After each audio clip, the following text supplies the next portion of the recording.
mezclas y separaciones tiene los siguientes conceptos clave, alumnos. Los tipos de mezclas que hay de dispersiones, ¿cuáles son? ¿Qué es una solución como algo distinto a una suspensión y a un coloide? Y dar ejemplos de cada uno de este tipo de dispersiones. ¿Cuál es la definición de miscibilidad o inmiscibilidad entre dos sustancias puras? Soluto y solvente. ¿En qué tipo de dispersiones se puede usar la expresión soluto y solvente apropiadamente? ¿Cuáles son los materiales de laboratorio, los nombres que tienen y qué utilidades prestan? ¿Cuáles son los mecanismos de separación para mezclas? ¿Saben lo que es la destilación y para qué sirve? ¿Qué es una cromatografía?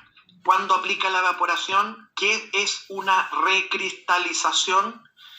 ¿Qué es lo que es el tamizado o una decantación cuando aplica? Eso hay que saberlo, alumno, porque te lo van a preguntar. ¿Cuándo aplica una centrifugación o una filtración? Esos serían los conceptos claves para la primera mitad de esta clase. Los recursos digitales te los envié el día de ayer a tu correo electrónico. El entorno virtual que preparaba la clase de hoy está en la semana 19 de Full Contenido de Química Común. Ahí hay un módulo, técnica de separación. Hay un video, disoluciones químicas 3, que espero que lo hayas visto. Si no lo has hecho, es problema tuyo, alumno. Del material, la clase la preparabas leyendo y estudiando el libro de química de la página 115 a la 122. Y de los ejercicios, voy a revisar contigo el ejercicio 1 y 3 del cuaderno ejercicio número 2. Bueno, dispersiones, alumnos. Las dispersiones, como la que está en el matraz Erlenmeyer que está en pantalla, es un matraz Erlenmeyer. Como lo voy a explicar luego, este matraz tiene el vidrio bastante grueso. Tú lo puedes usar para calentar la solución que tienes adentro directamente al mechero. Puedes calentar, puedes realizar reacciones químicas en un matraz Erlenmeyer. Además que tiene una boca que tú la puedes conectar a otro material de vidrio para hacer, por ejemplo, no sé, una destilación. En pantalla usted tiene ahí un matraz de vidrio que se usa para contener soluciones. La cosa es que yo quiero explicar qué es una dispersión.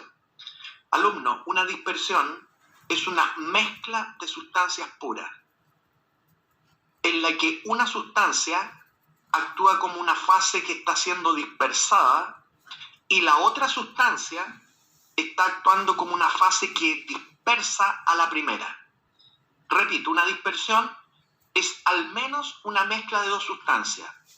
Una está siendo dispersada y la otra sustancia está actuando como un agente dispersante del primero.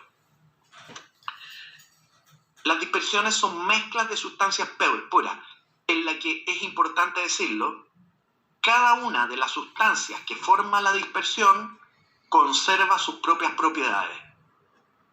En una dispersión tú juntas sustancias puras, pero ninguna de ellas pierde sus propias propiedades, las conserva.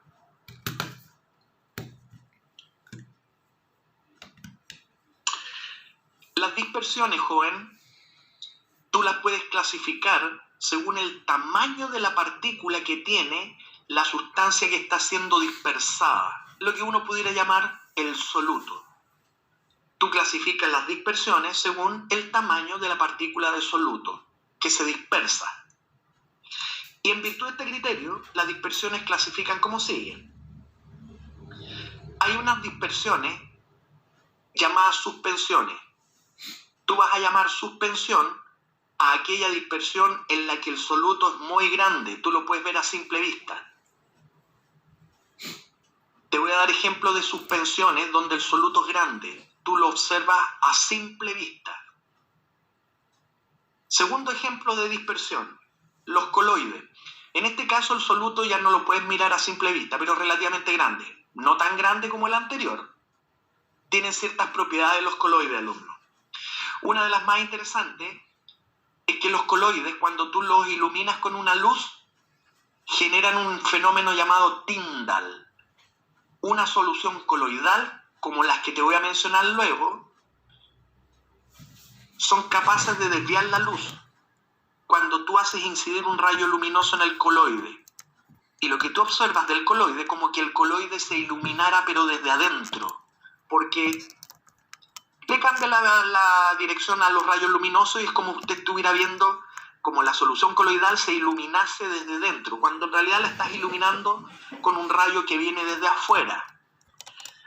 Resumen, una dispersión en un coloide, cuando el soluto no es ni tan grande ni tan chico, tú no lo puedes ver a simple vista. Y el tercer tipo de dispersión es lo que se llama solución o solución verdadera, de las que yo me voy a referir el resto de la clase, alumnos. Las soluciones son dispersiones donde el soluto es extremadamente chico.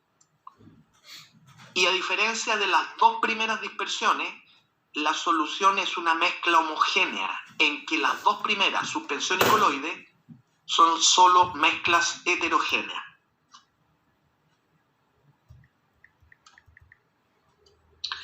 Voy a comenzar con el primer tipo de dispersión, lo que se llaman suspensiones, aquellas en las que el tamaño del soluto es tan grande que tú lo puedes ver a simple vista. Por ejemplo, ahí tienes vasos con arena, alumno. Acá tiene, en el vaso de extrema izquierda tiene bastante arena y lo que estoy representando ahí es un ejemplo de una suspensión que resultó de haber juntado agua, la fase dispersante, con arena, la fase dispersada, que es suficientemente grande como para ser clasificada como suspensión. Las suspensiones, niños, esto tienes que saberlo, son mezclas heterogéneas. Eso significa que una sustancia pura la puedes mirar como algo distinto a la otra sustancia pura. Las suspensiones son mezclas heterogéneas que están formadas por un soluto que es tan grande que lo puedes mirar a simple vista, pero está finamente dividido y está disperso en la fase dispersante, que puede ser sólida, la fase dispersante, puede ser líquida como la que está en el vaso en pantalla, o incluso el soluto puede estar dispersado en fase gaseosa, con la que no son miscibles. Repito, una suspensión es una dispersión en la que el soluto es lo suficientemente grande para ser observada a simple vista. Y ese soluto está disperso en una fase que puede ser sólida, líquida o gaseosa. Una característica de las suspensiones, alumnos, es que son poco estables en el tiempo. Eso quiere decir que si tú la dejas en este vaso con arena en el mueble de laboratorio, con el rato que suceda, tú vas a ver cómo se separan en fase la arena del agua. Porque, repito, es una propiedad de las suspensiones es ser poco estable. Sus sustancias puras tienden a separarse espontáneamente, en fase. Un buen ejemplo de suspensión, pero no el único, es la mezcla que está en pantalla. Arena con agua. Tú la agitas, ¿no? Mientras tú la agitas, como que se mantiene como que fuera una mezcla, pero hasta que el vaso con agua y arena lo deje en el mueble del laboratorio, al rato se separaron, porque son suspensiones. Las suspensiones, como te digo, son mezclas heterogéneas donde el soluto es bastante grande. Por ejemplo, ese vehículo que viene por un camino de tierra levanta polvo. El polvo que se dispersa en el aire es un buen ejemplo de suspensión. Son inestables. Una vez levantado el polvo, vuelve a decantar. Ahí aparecen unos matraces que están contra el cielo, pero observan los matraces, lo que contiene el matraz. Es agua con tierra. Eso es otro ejemplo de suspensión. El material tan particular, tan grande, que tiende a decantar, tiende a sedimentar por su propio peso, porque es una suspensión. Ahí tienes una suspensión en lo que uno llama normalmente piedra. Tienes partículas minerales suspendidas dentro de otro mineral, en la que la fase dispersante es sólida, pero es una suspensión. Esta sí es más estable en el tiempo. Por ser la fase dispersante sólida, el soluto está suspendido de manera mucho más estable que lo está el polvo en el aire. Pero también la piedra que está a mano derecha corresponde a la suspensión de partículas minerales dispersas en una fase sólida, mineral también. Y acá, esto marca de barro, que es la tierra de nuevo con agua, es un buen ejemplo de suspensión. Una suspensión es una mezcla heterogénea donde el material llamado soluto es grande y tiende a separarse espontáneamente. Niños, antes que me olvide, envíame en este minuto tu nombre al chat.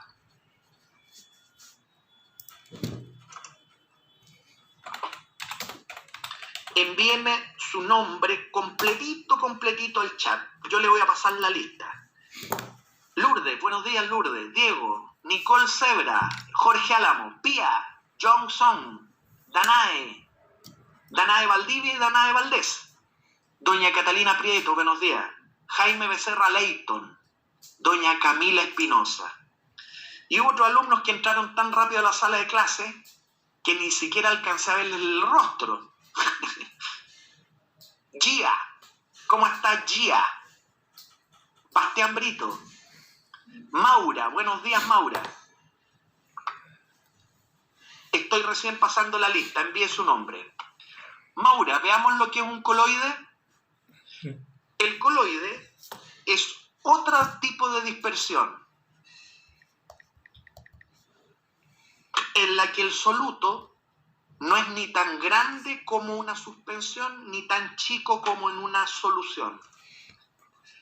Ahí en pantalla, Maura, tienes la suspensión de una proteína llamada colágeno en agua, porque Asenjo tomó la gelatina como un ejemplo de un coloide. Un coloide, Maura, es un tipo de mezcla heterogénea en la que lo que usted está suspendiendo es un soluto que no es tan grande para que usted lo pueda ver con los ojos, pero no es tan pequeño como lo es una solución. En un coloide, el soluto se encuentra dispersado y suspendido, y va a permanecer suspendido porque los coloides, niños, son soluciones, son mezclas heterogéneas que son relativamente estables en el tiempo. Una propiedad que tienen los coloides, entre muchas, aparte de ser estables a lo largo del tiempo, es que ante un rayo luminoso que lo hagas pasar por la gelatina, el rayo luminoso va a cambiar de dirección al chocar con la proteína del gel. ¿Y qué es lo que observa? Que como que la gelatina se iluminara desde adentro con el rayo luminoso que está tratando de pasar a través. Eso se llama Tyndall. La cosa es que los coloides son mezcla heterogénea de un soluto ni tan chico ni tan grande que está suspendido en la fase dispersante y son estables en el tiempo. Ahí lo digo, son relativamente estables en el tiempo los coloides. La gelatina, como te decía, es un buen ejemplo de solución coloidal en la que usted tiene suspendida un soluto proteico. Es una proteína que está suspendida en solución acuosa. Y esa proteína está permanentemente suspendida. Aquí no se va a separar en fase porque los coloides tienden a ser estables. Como te decía, el coloide es una mezcla heterogénea y son ejemplos de soluciones coloidales. Por ejemplo, la parte líquida de la sangre, lo que se llama plasma, eso que está en la figura. El plasma de la sangre, niño, es una solución coloidal. Es una mezcla de agua en la que suspendida en el agua tú tienes, por ejemplo, proteína, anticuerpos. El plasma de la sangre es un buen ejemplo de solución coloidal. El humo del cigarrillo. Acuérdate que un coloide es una mezcla de un soluto que no es ni tan grande ni tan chico. En este caso, las partículas que forman el humo del cigarrillo es el soluto, que se dispersan en este caso en una fase dispersante gaseosa.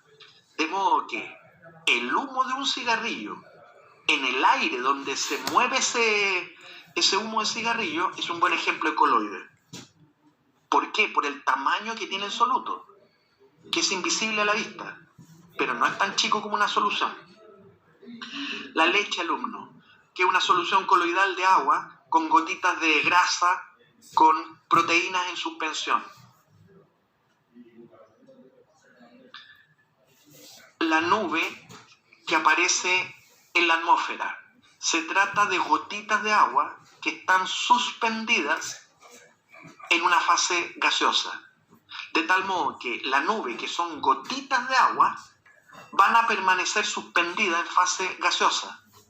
Es un buen ejemplo de coloide, por el tamaño que tienen las gotitas. No son ni tan chicas para hacer una solución, pero tampoco son tan grandes como para formar una suspensión.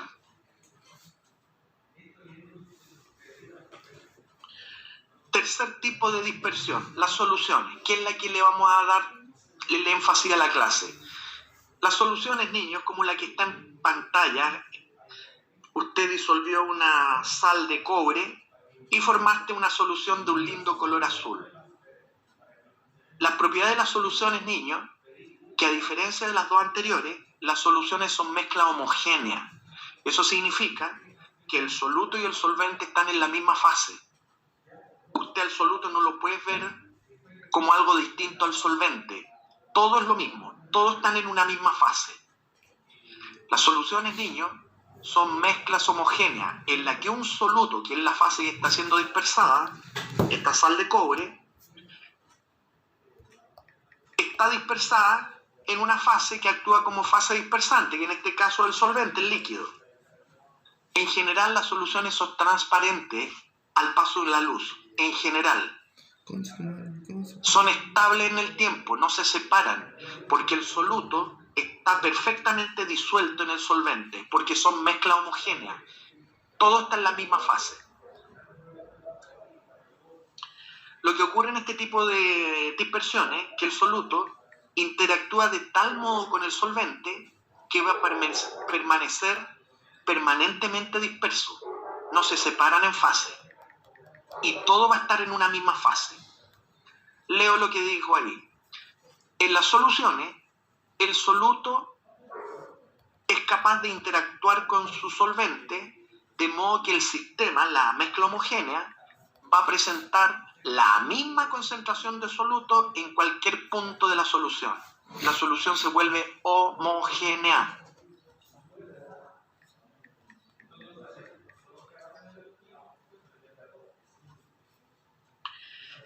A estas soluciones también se las llama comúnmente soluciones verdaderas. Yo las voy a llamar de ahora en más soluciones. Ejemplos de soluciones que son mezclas homogéneas, las que aparecen ahí en pantalla en esos distintos materiales de vidrio. Reconozco matraces Erlenmeyer, vasos precipitados, probetas, matraces redondos. Veo soluciones transparentes que corresponden a la perfecta dispersión de un soluto muy pequeño en fase líquida. Soluciones. La amalgama, alumno, es otro ejemplo de una mezcla homogénea de dos metales. Se llama amalgama la aleación entre un metal con mercurio. Las amalgamas son elásticas, joven. El dentista las puede manejar, manipular para cambiarle la forma, y eso sirve para tapar las caries. La amalgama es una aleación de un metal con mercurio, que es líquido, y entre los dos forman una mezcla homogénea llamada amalgama. Otra solución es el bronce, que es una aleación de un metal con otro metal. Se trata de la aleación de cobre con estaño y da lo que se llama el bronce. El bronce es una mezcla homogénea de cobre con estaño. Otro ejemplo de mezcla homogénea o solución verdadera es el aire puro, sin polvo en suspensión. De tal modo que el aire puro, exclusivamente formado por gases, corresponde a una mezcla homogénea de nitrógeno, oxígeno y demás. Pero si usted al aire le incorpora polvo en suspensión, inmediatamente la solución dejó de ser homogénea y se volvió heterogénea. Por lo tanto, cuidado alumno, cuando vaya a escoger aire como mezcla homogénea, tiene que decir aire filtrado, libre de polvo. En ese caso es una solución, porque si no dice aire filtrado, puede tener polvo en suspensión, eso ya sería una mezcla heterogénea. Podría ser una dispersión o podría ser una suspensión o podría ser un coloide, una nube. ¿Me entiendes? El aire puro es una solución.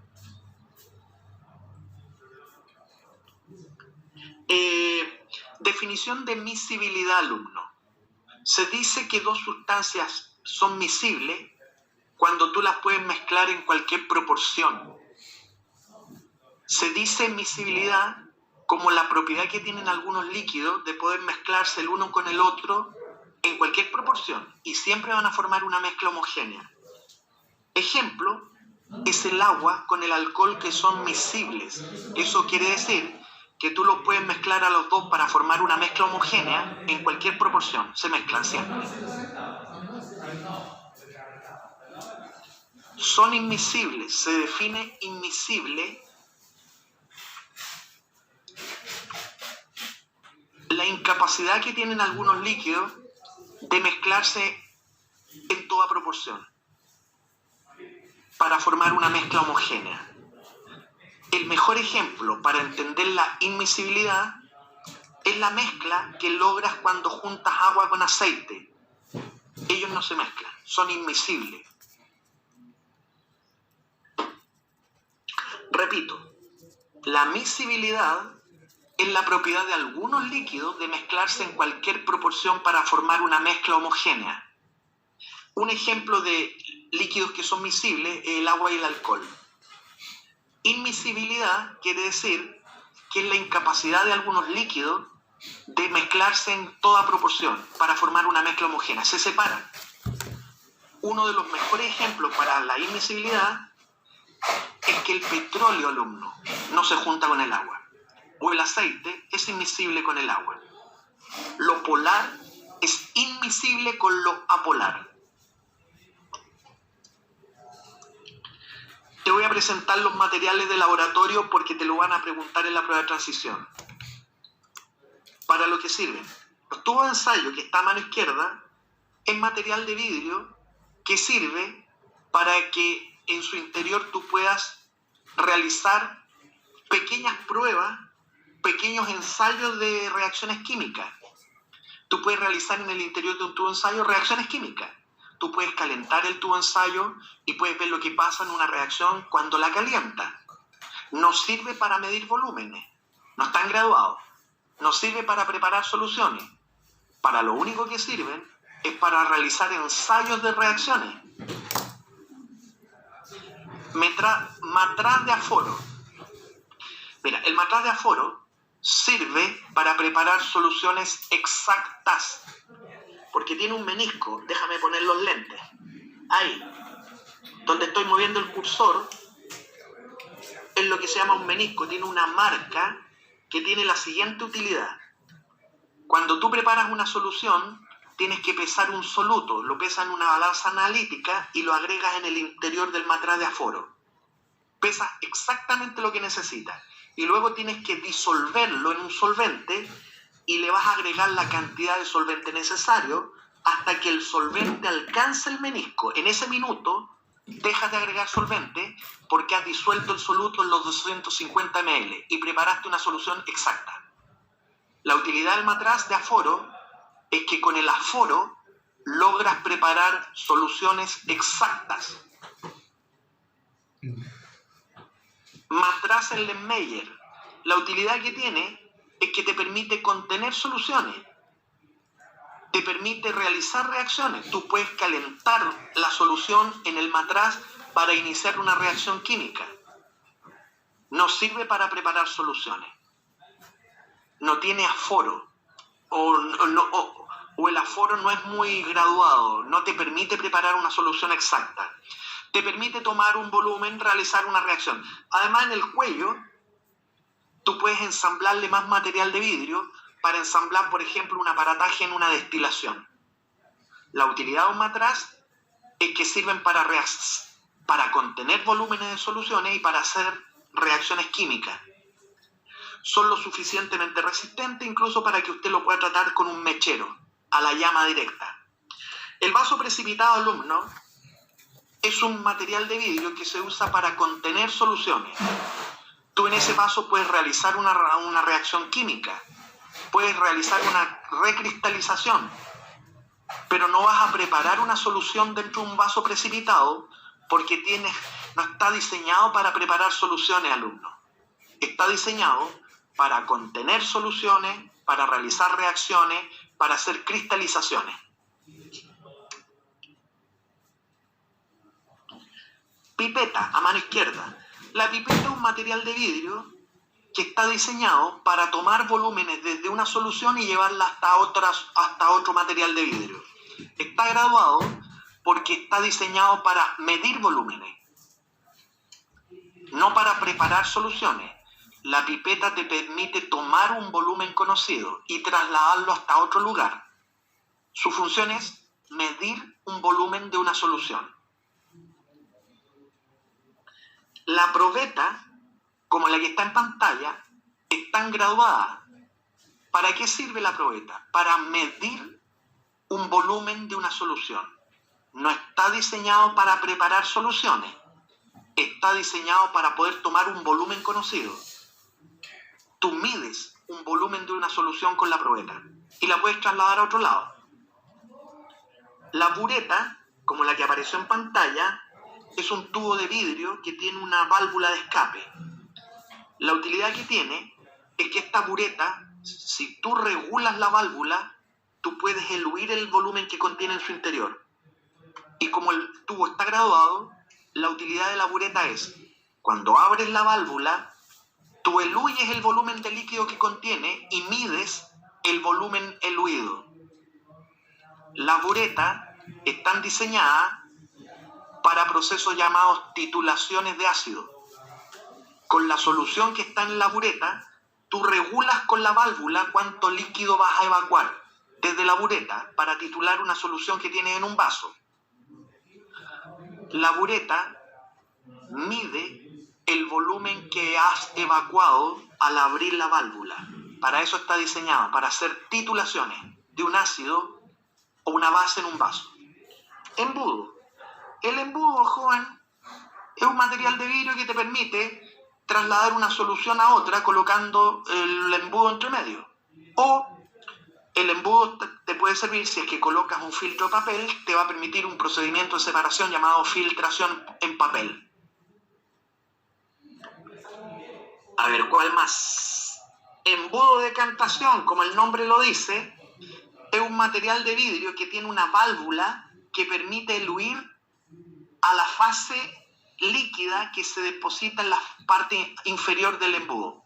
Me explico. El embudo de decantación permite que en el interior se separen dos líquidos inmiscibles por decantación.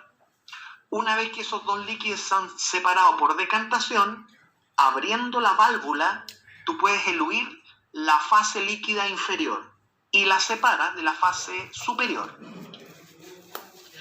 El embudo de decantación no está diseñado para preparar una solución de concentración conocida. Solamente está diseñado para que cuando tengas dos líquidos inmiscibles, se separen por decantación. Y una vez que se separan, tú abres la válvula para eluir la fase líquida inferior y la separaste de la fase superior. Métodos de separaciones para mezcla. Aquí hay que poner atención, alumno, qué tipo de mezclas tienes frente a ti. Si la mezcla es homogénea, o sea, el soluto es tan pequeño que no lo puedes distinguir con la mirada, aplica ciertas separaciones, que es las que están en pantalla. Pero si tu mezcla, alumno, es heterogénea, en las que el material particulado del soluto es tan grande que incluso lo puedes apreciar a simple vista, aplicas otros métodos de separación físico. Por lo tanto, la primera tarea que tienes tú cuando te preguntan ¿qué método de separación vas a usar para la mezcla? Tú tienes que responder ¿a qué tipo de mezcla vamos a separar? Si es homogénea o heterogénea. Yo voy a comenzar a revisar los métodos para las mezclas cuando son homogéneas, o sea, solutos muy pequeñitos que están disueltos en un solvente. Mezcla homogénea. La destilación, simple.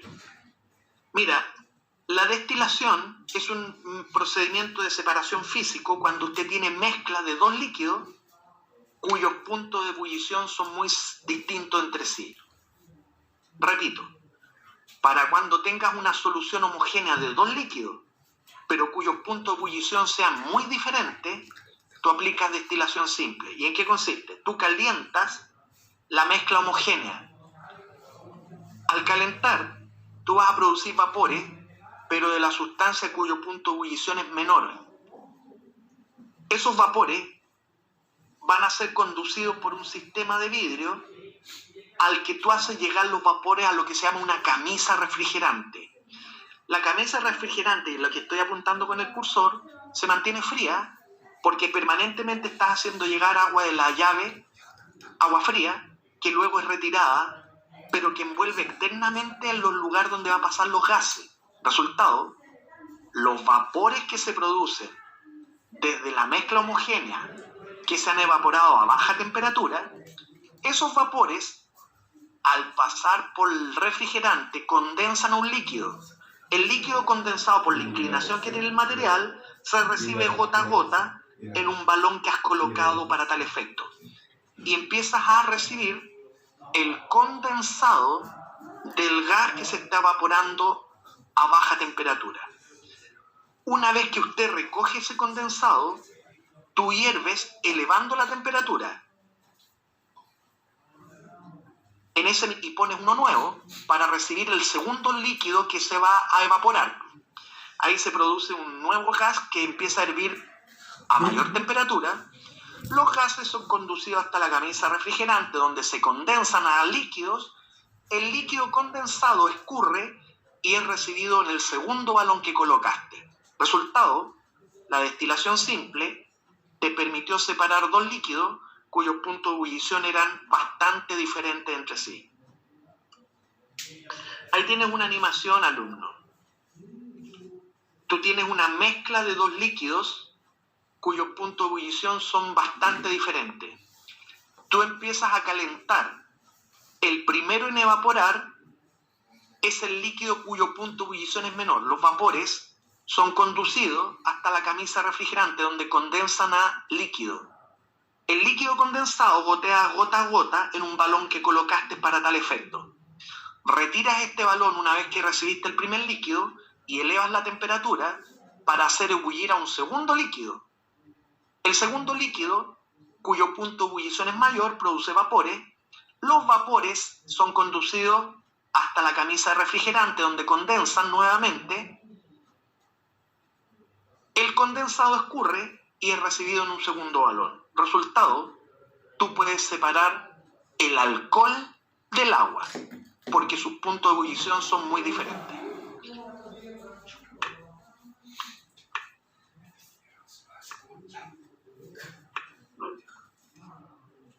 La Maura Godoy. Maurita, ¿entendió la destilación simple? Se aplica para líquidos que están formando una mezcla homogénea. Pero el requisito, Maura, es que los líquidos tienen que tener puntos de ebullición muy diferentes. Bastante diferentes. Porque si no es el caso, Maura, tú aplicas lo que se llama destilación fraccionada. la destilación fraccionada, que acá está. La destilación fraccionada se usa para separar dos líquidos, pero cuyos puntos de ebullición son muy parecidos. ¿Por qué? Porque lo que ocurre acá es que si bien la base de la destilación fraccionada es lo mismo que de la destilación simple, aquí lo que va a ocurrir, niños, que los vapores que tú produces los haces pasar por una columna que tienen una serie de obstáculos. Acá se ve. Acá tienes un balón donde está la mezcla homogénea de dos líquidos que tienen punto de ebullición parecido. La lógica es como sigue. Los vapores que se obtienen, cuyos puntos de ebullición son parecidos, se los obliga a pasar por un circuito donde hay obstáculos. Y aquí lo que empieza a ocurrir que se producen múltiples destilaciones, o sea, los vapores condensan y se evaporan, al pasar por los obstáculos que hay en la columna de destilación. Y van a ser tantos eventos sucesivos de destilación al pasar por los obstáculos que finalmente pasa esto, alumnos. Los vapores que comienzan a transitar primero en una mezcla, aquel que tenga un ligero menor punto de ebullición avanza más rápido por este circuito con obstáculos, porque logra permanecer más rato al estado vapor y avanza más rápido, de modo que sale del circuito de obstáculos para entrar a la camisa refrigerante donde se condensa y se empieza a recibir en un matraz. En cambio, el otro líquido cuyo punto de ebullición era ligeramente superior va a permanecer mucho más rato al estado líquido y avanza más lento por esta columna de destilación fraccionada, porque no es tanto el tiempo que él pasa al estado gaseoso, pasa más rato condensado. Se retarda al pasar por la columna de destilación, de tal modo de que lo lograste separar finalmente del líquido cuyo punto de ebullición era un poquitito más elevado. ¿Entendiste? El punto es que en la destilación fraccionada se producen infinitas destilaciones porque la mezcla de gases la hace pasar por una columna donde hay obstáculos. Y la lógica es que aquel líquido que tiene un ligero menor punto de ebullición puede pasar mucho más rápido por la columna con obstáculos porque él puede pasar más tiempo al estado vapor. De tal modo que sortea más rápidamente la columna y entra a la camisa refrigerante donde se condensa. En cambio, el líquido que tiene un ligero a un mayor punto de ebullición le cuesta pasar más por la columna con obstáculos porque él pasa más rato al estado líquido que al estado vapor. Avanza más lento. Le cuesta pasar por estas partes. Ya lo sabe Maura. Para dos líquidos en una mezcla homogénea cuyos puntos de ebullición sean muy parecidos, tú tienes que aplicar la destilación fraccionada. Cromatografía. Es una mezcla de separación física que usa un soporte sólido en la que usted coloca una muestra que va a ser arrastrada por un solvente. Tal como lo muestra en la figura, la lógica es como sigue. De la mezcla homogénea que estás tratando de separar, tú vas a poder provocar una separación en la medida de que la sustancia pueda ser arrastrada por el líquido que va a subir por capilaridad. Aquella sustancia que sea más soluble en el líquido va a poder ser arrastrada por el líquido y se va a poder mover más rápido en el papel, pero arrastrada por el líquido, que aquella sustancia que sea menos soluble en el líquido, que va a permanecer más rato en el papel. Por lo tanto, dependiendo del tiempo que permanezca la sustancia en fase móvil o en fase estacionaria, tú separas una mezcla homogénea. En pantalla tú tienes la cromatografía en papel, que es como sigue, alumno. Mira, aquí usted tiene un vaso en la que colocaste una fase móvil alcohol. y has colocado una wincha de papel, que es la fase estacionaria en la que usted cargó con un pigmento. Usted carga el papel con una pequeña micropipetita, cargaste con tu mezcla homogénea de solutos. La lógica es que el extremo del papel lo haces tocar con el alcohol, que actúa como fase móvil. El alcohol por capilaridad va a subir por el papel y dependiendo de la solubilidad en alcohol, las sustancias puras van a moverse arrastradas por el alcohol. Tú le das tiempo a la cromatografía en papel y las sustancias van a ir subiendo arrastradas por el alcohol. Dependiendo de la solubilidad en el alcohol, va a ser el arrastre que sufra la sustancia. De tal modo que después de una hora, a partir de la mezcla cargada originalmente, y dependiendo de cuán solubles sea en fase móvil, tú separaste. Aquel que se movió más en el papel, el que subió más, los carotenos, es aquel que era más soluble en el alcohol. Aquellos que avanzaron menos, la clorofila barco, es la que era la menos soluble en alcohol y por eso fue arrastrada menos. Por lo tanto, dependiendo de la solubilidad en la fase móvil, que en este caso es alcohol, tú logras separar los carotenos de las distintas clorofilas. Hay unos que se mueven más, hay otros que se mueven menos. Y eso es la cromatografía en papel. Otra técnica para separar una mezcla homogénea es la evaporación. Evaporación que se produce naturalmente por acción de la temperatura sobre una solución de agua con sales. Esto mismo que ocurre natural lo puedes hacer en un laboratorio. Si usted tiene una solución homogénea y quiere rescatar el soluto, no el solvente, caliéntala. Caliéntala al punto de evaporar el solvente, pero tienes que tomar la precaución de que el soluto no se descomponga por temperatura. Si usted averigua y el soluto no se afecta por temperatura, tú calientas, incluso a ebullición. Lo que vas a ebullir es solvente puro y te va a ir quedando el soluto. Y de esa manera tú rescatas el soluto, no el solvente, por evaporación. Otra técnica de separación para mezcla homogénea es la recristalización. Esta es interesante. Mira, si usted tiene una mezcla homogénea de varios solutos sólidos, la pregunta es ¿cómo separo el uno del otro? La técnica es como sigue. Coloca tu mezcla de sólidos, tu mezcla homogénea, la colocas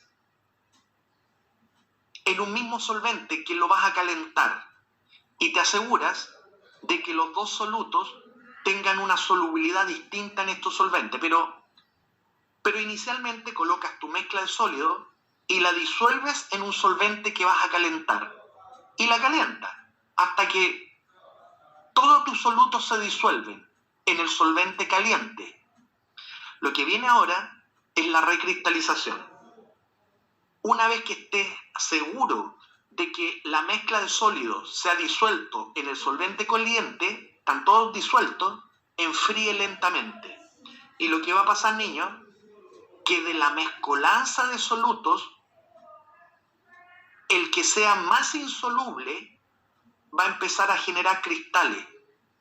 Y con los cristales se nuclean y van a empezar a producirse esta precipitado cristalino, que corresponde al sólido que se ha vuelto más insoluble en el solvente cuando fuiste bajando la temperatura.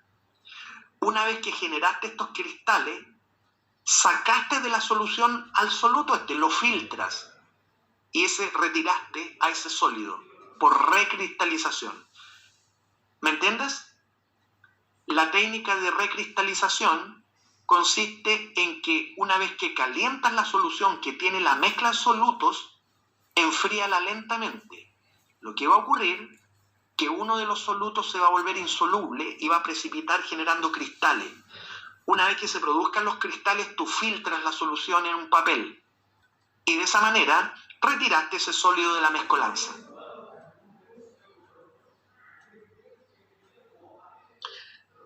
Ahora voy a hablar de cómo separar mezcla heterogénea en la que tú puedes ver a simple vista la presencia del soluto, porque son mezclas heterogéneas.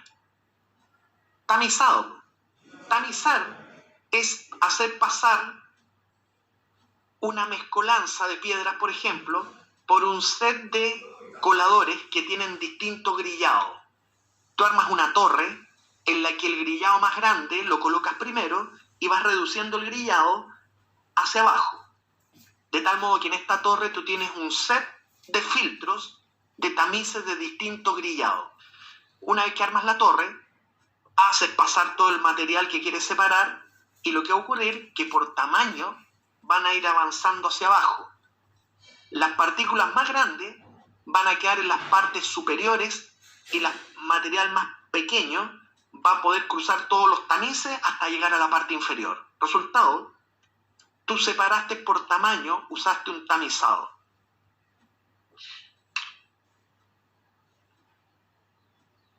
Esto lo aplicas cuando tu mezcolanza es heterogénea. Otra mezcla heterogénea que puedas separar por filtración. Una mezcla heterogénea, alumno, cuando tú ves en la solución que hay un precipitado que se volvió insoluble en la solución. En ese minuto, tu solución se ha vuelto heterogénea porque hay un precipitado en el fondo. ¿Cómo sacar el precipitado de la solución? Fácil. Tomas tu mezcolanza que se ha vuelto heterogénea y la haces pasar por un papel filtro que lo has comprado para tal efecto con un tamaño de poro adecuado, lo colocaste en un embudo y esta mezcla heterogénea que tiene un precipitado la haces pasar de tal modo que el precipitado queda retenido por el poro del papel y la solución homogénea pasa por el filtro y la recibe en el matraz Erlenmeyer. Y eso te permitió retirar desde una solución, desde una mezcla heterogénea, al precipitado, que lo retuviste en el papel.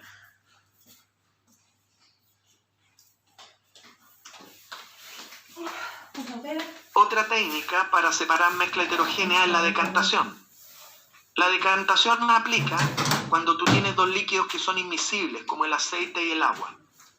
Lo que estás viendo en pantalla es un tubo de decantación que tiene una boca por donde tú haces ingresar la mezcolanza y tiene una válvula abajo que te permite regular la elusión. La idea es que agregas esta mezcla de líquido inmiscible y la dejas decantar un rato, puede estar una hora, y se separan espontáneamente en fase. Una vez que han decantado, tú abres la válvula para eluir a la fase inferior. Con cuidado vas eluyendo, permitiendo que la fase inferior sea eluida por la válvula y la has separado de ese modo de la fase superior. Ahí está. Mediante una válvula, una vez que le das tiempo de decantación, las dos fases se separan y con cuidado tienes que abrir la válvula para eluir la fase inferior, que en este caso tiene color verde. Tú decantas dos líquidos que son inmiscibles, pero tienes que darle un tiempo de decantación para que se separen perfectamente. Centrifugación es una técnica de separación física para mezcla heterogénea en la que mediante una centrifugación tú aumentas la fuerza gravitacional para obligar a ciertos solutos a que sedimenten.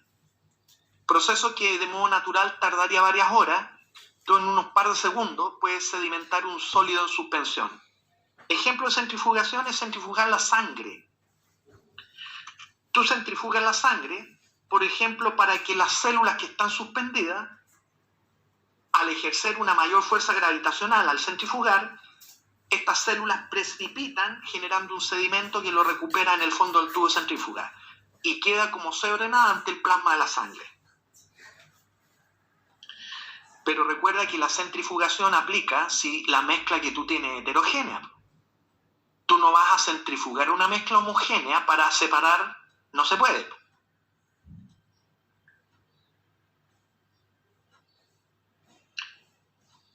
Niños, ejercicio del cuaderno 2.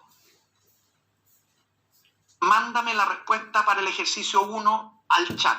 Ahora, dice, para preparar y contener una solución acuosa de cloruro de sodio de concentración exacta, ¿qué tendrías que utilizar? ¿Una pipeta? ¿Un embudo? ¿Matraz de aforo? ¿Bureta o probeta? Mándame la respuesta al chat, now. Es bueno que lo hagas para saber que tú estás en clase.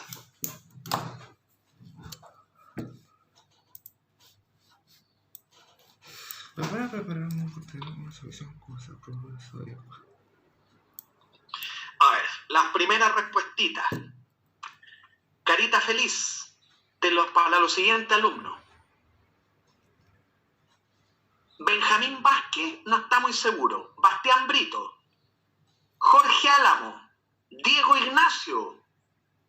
1X. ¿Qué significa Diego Ignacio 1X? 1E. Ahí sí, Diego Ignacio. Bueno, han disparado con la alternativa casa, elefante.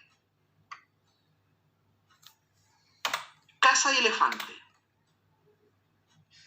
Para preparar una solución de concentración exacta. Bueno, alguien más está enviando un chat. Chat de Windows. Un elefante, dice Danae Valdivia. Gia Haug. ¿Cómo estás, Gia? Danae también se la juega. Maura, la Maura se la jugó. Bueno, veamos Esto es pura memoria, alumnos. Claro, a menos que en la universidad tú vas a tener un conocimiento más experimental de esto, porque te va a tocar usar esto. Pero lamentablemente, hasta este minuto la clase es online. Esto es memoria. Para preparar una solución de concentración conocida, tú no vas a usar una pipeta, un árbol no. Un árbol sirve para tomar un volumen desde una solución y llevarla para otro lado. La pipeta sirve para medir un volumen, no para preparar solución. El embudo, un barco, sirve para trasladar una solución desde un matraz hacia otro matraz a través del embudo. Uno casa sirve para preparar una solución de concentración conocida, porque resulta, niño, que la solución tú la vas a preparar agregando soluto que has pesado en una balanza analítica y lo colocas dentro del matraz. Y luego lo que viene es que tú vas a agregar el solvente en el que quieres preparar la solución, pero lo vas a llevar hasta el aforo, con lo que vas a tener la certeza de que has disuelto la cantidad de moles en un volumen de 250 ml y te ayudó a preparar una solución de concentración exacta. Uno casa sirve para preparar soluciones de concentración conocida exacta, porque tiene un aforo, que la utilidad que tiene es que cuando te toque agregar el solvente, tú vas a ir agregando tanto solvente hasta que el nivel del líquido alcanza el aforo, y en ese minuto tú dejas de agregar más solvente. Y tienes la certeza de que el soluto lo has disuelto en 250 ml, que era lo que tú deseabas. La alternativa dedo, la bureta, sirve para medir un volumen con el que estás titulando un ácido o una base en un vaso. La bureta mide un volumen que estás eluyendo de la válvula. La probeta, que algunos marcaron, no sirve para preparar soluciones, Maura. Las probetas sirven para medir un volumen de una solución. Puedes tomar 50 ml una solución amarilla, o puedes medir 35 ml una solución azul, pero no para preparar, es para medir un volumen, Maura. Que fueron varios los que respondieron equivocadamente uno elefante. Uno casa. Los entiendo, alumno, porque ¿cómo uno va a saber esto si uno nunca ha tenido un laboratorio de química? En la universidad van a tener laboratorio. Danae. Cuando estés en la universidad, Danae, ahí te van a hacer zumbar con los pasos prácticos. Zumbar porque hay que estudiar harto. ante cada paso práctico. Niños, pregunta 2. ¿Qué alternativa es la correcta respecto del nombre para el material usado en laboratorio químico? ¿2 árboles? ¿2 barcos? Por favor, envíame la respuesta al chat.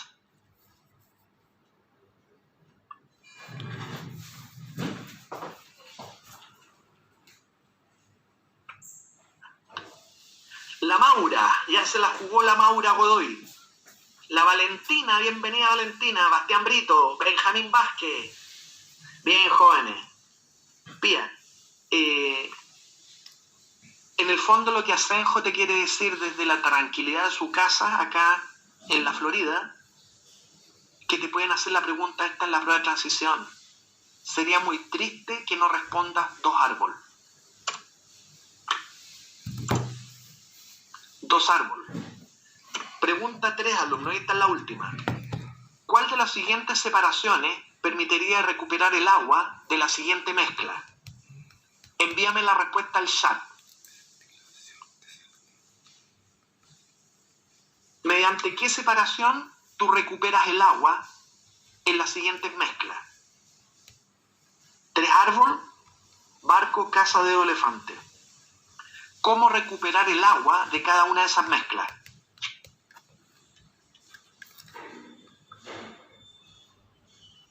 Entonces lo que usted está haciendo, niño, es reconociendo a la mezcla. Tienes que reconocerla en su calidad de ser homogénea o de ser heterogénea.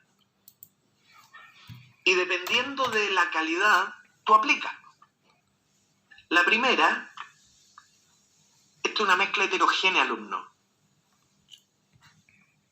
Heterogénea porque se separan en fases, están en fases distintas, se decantaron. Para poder obtener el agua del benceno, lo que usted tiene que esperar es que a lo mejor al principio estaban como dispersas la una en la otra, estaban como agitadas. Toda esa dispersión le tienes que dar tiempo para que de la dispersión se separen las 2 fases. La separación se va a producir por decantación.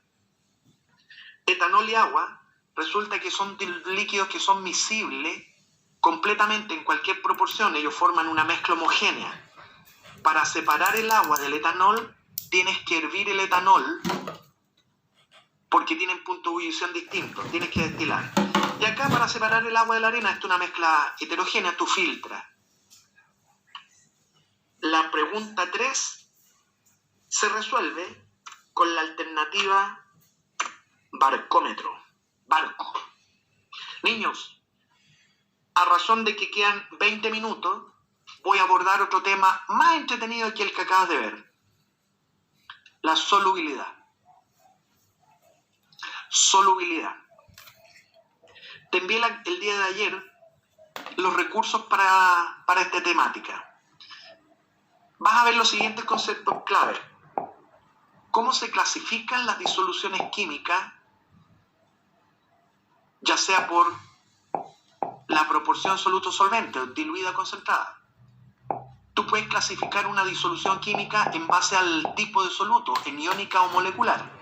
Y la más importante de todas, que una disolución química la puedes clasificar según la solubilidad, en insaturada, saturada y sobresaturada. Además vamos a estudiar en lo que queda de clase los factores que afectan la solubilidad que tiene un soluto en su solvente, que son 3. La solubilidad se afecta por la naturaleza que tiene el soluto y la que tiene el solvente. La presión afecta la solubilidad y la temperatura también.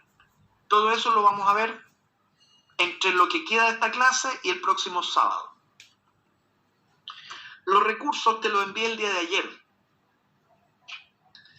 En Full Contenido semana 19 hay un módulo solubilidad. Revísalo, alumno. Revísalo.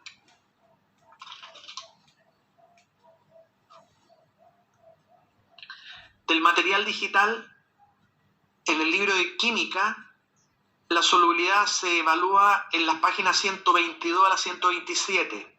Estudia, alumno, estudia, que a poco ya para rendir la prueba.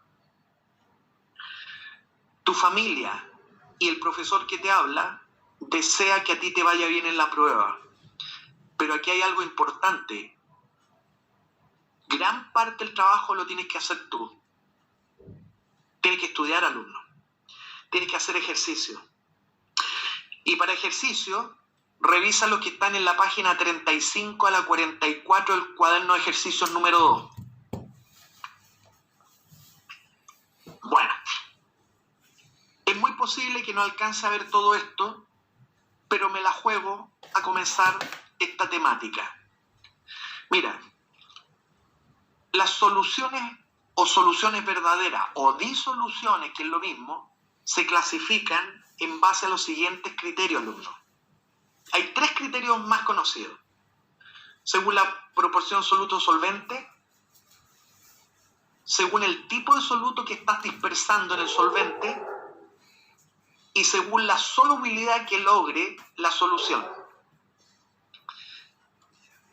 Mira, según el primer criterio, que lo voy a explicar luego, según la proporción soluto-solvente, las soluciones clasifican de 2 modos. O la solución es diluida o la solución puede ser concentrada. ¿Me entiendes? Luego lo explico mejor. Según el segundo criterio, el tipo de soluto que estás usando, las soluciones pueden ser iónicas, que si el soluto es iónico, o la solución puede ser molecular, si el soluto es covalente, que luego lo explico más. Y el tercer criterio es según solubilidad, que lo voy a explicar mejor luego, pero lo anuncio. Según la solubilidad, las soluciones pueden ser insaturadas, saturadas o sobresaturadas. Mira, lo que quiero decir en este punto, lo digo ya. No hay ninguna contradicción, alumno, que una solución simultáneamente pueda ser diluida y sobresaturada. Repito, no hay contradicción ninguna en sostener que una misma solución simultáneamente diluida sea sobresaturada, porque la dilución es la consecuencia de aplicación de un criterio y la sobresaturación es la aplicación de un criterio distinto. Por lo tanto, amigo, señorita, no hay contradicción ninguna que una misma solución sea diluida, pero también sobresaturada. ¿Me entendió? Otro ejemplo. Una misma solución puede ser concentrada, pero insaturada, porque ambas son las consecuencias de aplicaciones de criterios distintos. Una solución puede ser concentrada y simultáneamente puede ser insaturada. Eso es lo que quería decir. Y lo dije. ¿Y qué? Ahora te voy a explicar cada uno de los criterios por separado. Voy al primero. Clasificación según la proporción del soluto y solvente. Bajo este criterio, dependiendo de la cantidad de soluto respecto al solvente, porque tú estás clasificando según la proporción de uno respecto al otro, vas a decir que una solución es diluida cuando tiene poco soluto y tiene mucho solvente. Y vas a decir que una solución es concentrada cuando aumenta la proporción de soluto o disminuye la proporción de solvente. Una solución diluida tú la puedes concentrar de 2 modos. A la solución diluida la concentras o le sacas el solvente o le agregas más soluto. Una solución concentrada tú la puedes diluir. El modo más razonable para diluir una solución concentrada es agregarle más solvente, porque a la luz de este criterio tú clasificas según la razón que hay entre la cantidad de soluto y la cantidad de solvente. Y tú puedes manejar. Tú una solución concentrada la puedes diluir agregando solvente, o una solución diluida la puedes concentrar agregándole más soluto o sacándole el solvente. Ese era el primer criterio, joven aún. Trivial. no hay mucho que explicar acá. Segundo criterio para clasificar las disoluciones según el tipo soluto. Observa. Hay soluciones que tú vas a decir que son iónicas. ¿Sabes por qué? Porque el soluto que estás disolviendo es iónico.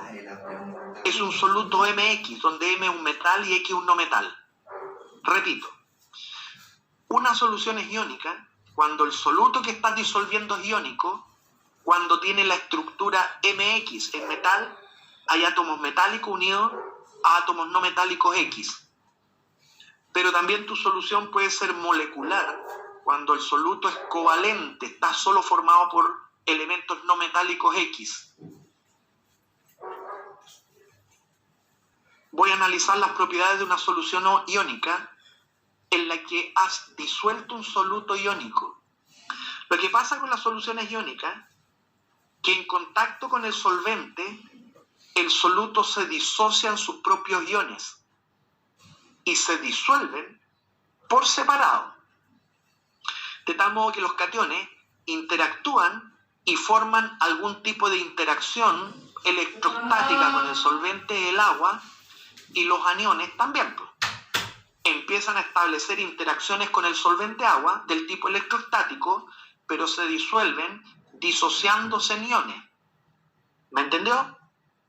Un soluto iónico es aquel que está formado por átomos metálicos unidos a átomos no metálicos por interacciones del tipo enlace iónico que se rompen cuando el soluto entra en contacto con el agua.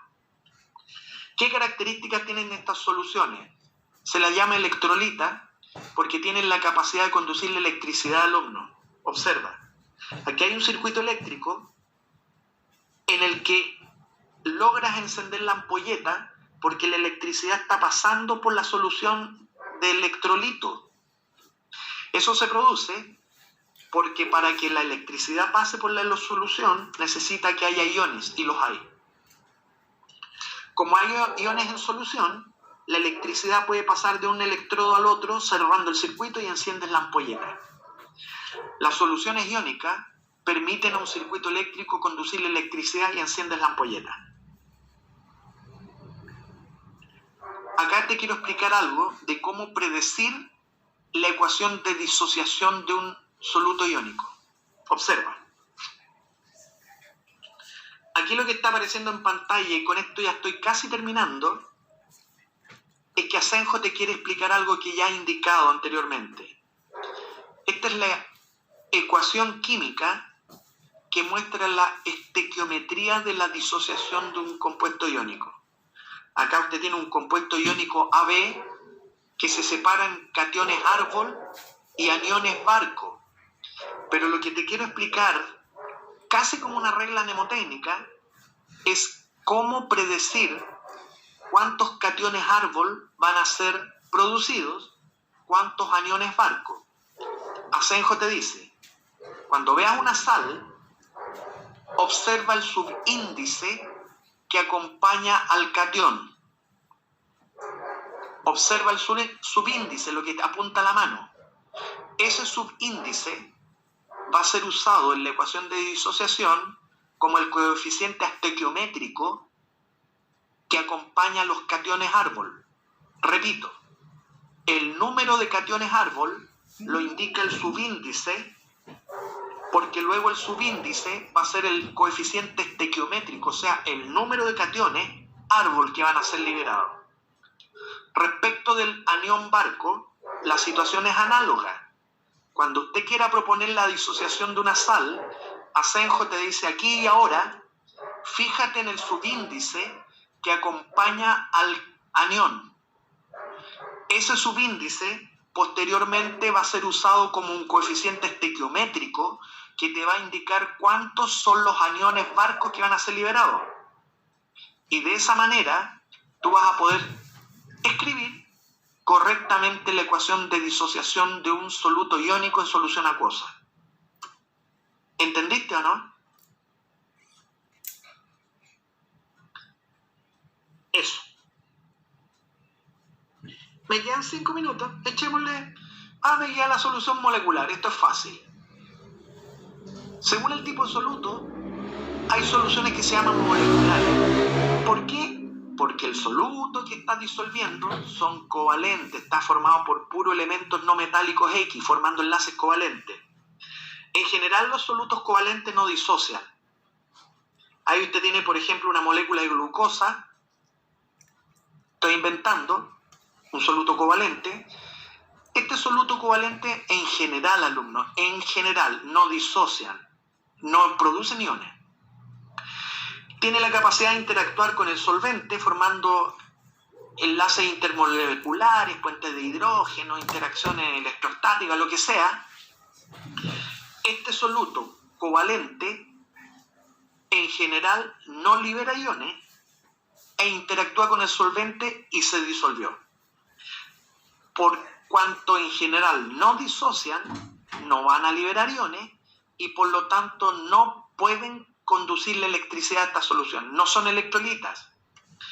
Si usted tiene una solución de un soluto covalente y hace pasar la electricidad para encender la ampolleta en un circuito, la ampolleta no se enciende, porque la electricidad no está pasando en la solución cuando la solución es covalente. ¿Sabe por qué? Porque en solución no hay iones. Y el paso de la electricidad, el flujo de electrones, necesita la existencia de iones que no hay, porque en general los solutos covalentes no disocian, no tienen por qué conducir la electricidad.